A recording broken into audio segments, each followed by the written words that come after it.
we're going to go over the head, neck, and chest, and then forelimb muscles and identification things for our lab here.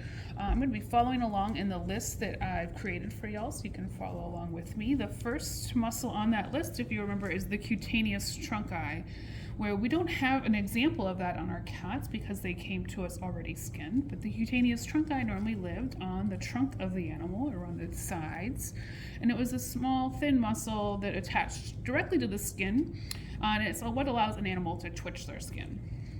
So next, coming to some examples that we have that we can actually see. The first one on your list there is the superficial pectorals. So I have my cat facing belly side up here. The superficial pectorals run across the chest in kind of this horizontal pattern. So these are where our superficial pectorals are. Next is the deep pectorals. The deep pectorals reside below those superficial. Pectorals are more caudal, and they have more of a V pattern to their fibers. These deep pectorals do go up underneath our superficial pectorals to attach, so that's their name. But as we look at them here, we see them all on the same plane. So superficial, more cranial, deep, and more vertical. So often I look at the way the fibers of the muscle are directed in order to determine which muscle I'm looking at. All right, the next muscle on our list was the brachiocephalicus muscle. And this is a large muscle on the side of our cat. And it starts at the cervical neck, comes down the side here, extends over the shoulder, and attaches to the distal end of the humerus. It's all along here. It's their superficial muscle. Then if we turn our cat over, the next muscle on our list was the trapezius. I like to think of this trapezius muscle as looking kind of like a butterfly, and I do have to really imagine that. But it's a large, thin muscle that goes over the top of our shoulder blades and then extends down the thoracic spine. So if I kind of think about these being the large wings, and then these are the tail wings down here, I can make believe it's a butterfly. So this is the trapezius. I also think about that butterfly tattoo that people have on their shoulder blades. It helps to remind me that the trapezius lives right here. The next muscle on our list will be the latissimus dorsi. This muscle I enjoy because it kind of tells us where it is in its name. Latissimus sounds a lot like lateral, on the side. Dorsi is dorsal, towards the back. So it is right here, this large muscle. It attaches up here along the spine and along the trapezius. It comes down and attaches to the proximal end of the humerus and to the side of our deep pectoral muscles as well. So this large muscle here. The next muscle on our list is the serratus ventralis. And the serratus ventralis lives underneath of our latissimus dorsi. So the other side of our cat, we've transected that latissimus dorsi that was here. We can reflect him back now to see the serratus ventralis. So here we have the serratus ventralis. The serratus ventralis has these really nice serrated looking lines in it, and it's a little more ventral or towards the belly, so it has a good name as well. The serratus ventralis does extend cranially up to the cervical region. I'm always going to label it over here where these pretty lines are at. So remember, the serrated ventralis has like serrated lines or serrated fan. All right, the next muscle on our list is the sternocephalicus. The sternocephalicus is located in the neck. Look at our kitty cat here. The neck muscles coming along here, they're next to these jugular veins. There are multiple parts to the sternocephalicus, so as you're looking here, it might look a little bit difficult to tell exactly what muscle's what, but we're just going to refer to all the muscle here on the ventral neck as the sternocephalicus muscle. Then we have our masseter muscle, and this is a muscle that extends up into the face. The masseter muscle is what we use for chewing our food. So our masseter muscle is right here. What I like to do is follow the commissure of the lips, where the lips come together, go directly back, and that's where I'm going to feel that masseter muscle. It's a pretty thick muscle for a face muscle, and I kind of think about, I get to pinch their little cheeks when they're being like really cute, so I kind of feel that on their face.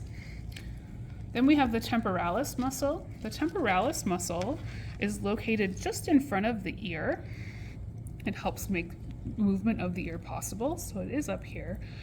As you see me pointing to some seemingly not very much, that is exactly what I think of the temporalis muscle as not being all that incredibly great looking. It does live here. It's the only muscle that we'll need to know up here by the ear, so it's very small. Right. The next muscle on our list was the deltoideus. Deltoideus is kind of a shoulder muscle. So I go back here to my kitty cat that's hasn't been cut up. The deltoideus is a muscle that is superficial, so we can see it. And deltoideus does mean triangle. I do have to kind of pretend this is a triangle. But it is this muscle right here. So it lives between the trapezius and the triceps that are down below. This little guy right here. The next muscles we're going to look at, the infraspinatus and supraspinatus. Those are muscles that live deep. So we'll have to go to our kitty cat side that's been cut here. And we need to look at those, we're going to have to take our trapezius muscle, that butterfly muscle, and cut him and reflect him back, which has already been done on this guy. And this will be our supraspinatus muscle here, living above the spine of the scapula. Below that, cutting through the deltoideus below here, is the infraspinatus muscle. So it has to be a little bit more below this muscle here. This one's just peeking out here on the side. So that's our infraspinatus muscle. And then supraspinatus muscle. Those muscles live in the respective fossas of the scapula. So I'm always trying to find that spine of the scapula, and I can use my finger to really feel that pretty well here. Find those different muscles. The next muscle on our list is the subscapularis muscle. And if I reflect this scapula back, the underside of the scapula has muscle attached here. And this is the subscapularis muscle. The next on our list here is the triceps brachii. The triceps brachii is all this muscle mass here on the caudal part of the humerus. So triceps are quite large. Good muscle mass there.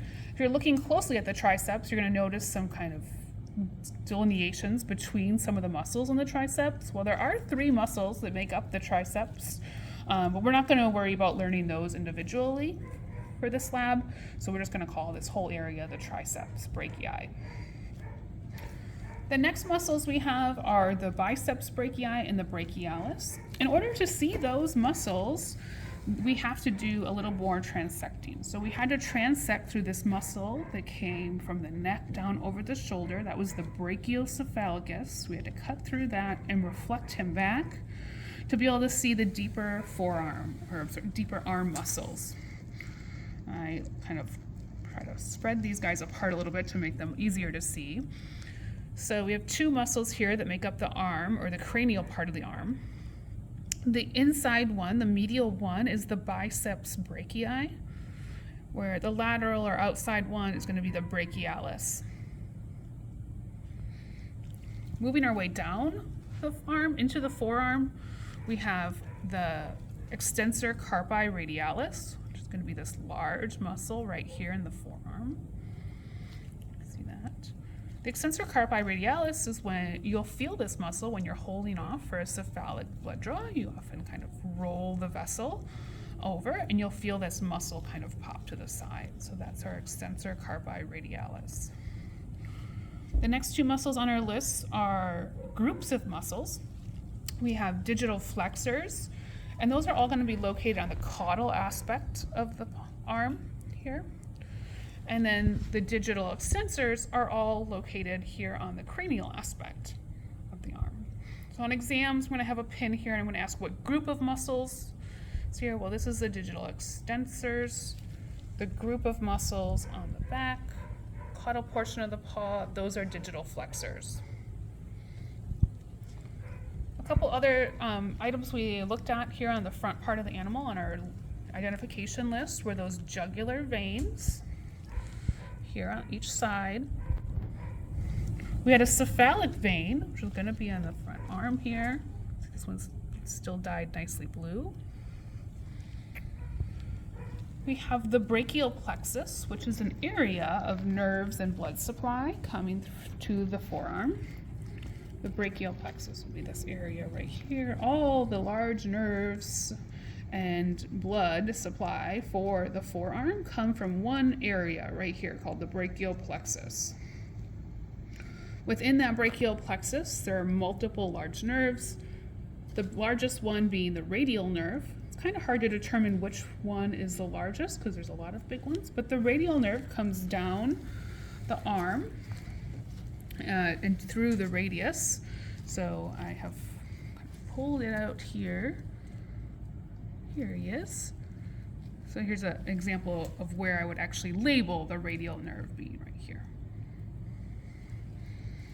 Then we have some pads that you need to be familiar with. Our carpal pad is going to be on the caudal aspect behind the carpus.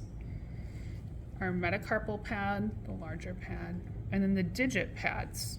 Be familiar with the digit pads, that if I were to label one of these, I would want you to tell me which digit it is. Remember, we label them from medial to lateral, numbers 1 through 5. Right, so that rounds out our forelimb identification.